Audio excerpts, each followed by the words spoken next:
Legal analyst Benedict Perry says although the position in South African law does not generally see the appeal of interim interdicts, it is possible if the interests of justice dictate it. This comes after former President Jacob Zuma recently turned to the Constitutional Court for leave to appeal the judgment which saw President Cyril Ramaphosa obtain an interim interdict in January.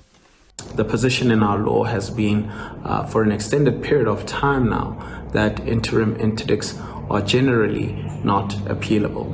But since the advent of the Constitution, we have seen a few orders in which the courts have held that interim interdicts, even though as a general proposition are not appealable, may be appealable if the interests of justice dictate.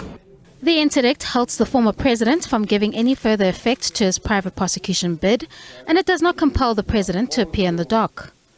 The private prosecution bid, however, remains on the criminal roll as it kicked off on the 19th of January, with the matter postponed to May, the same month in which the Part B of the president's challenge to the private prosecution.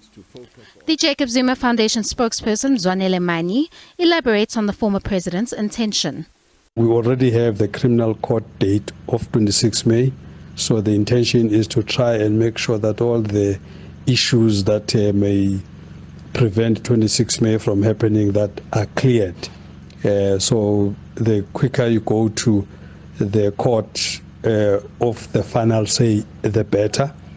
And also obviously is President Zuma's right to go directly to the Constitutional Court. The issues of direct access are settled.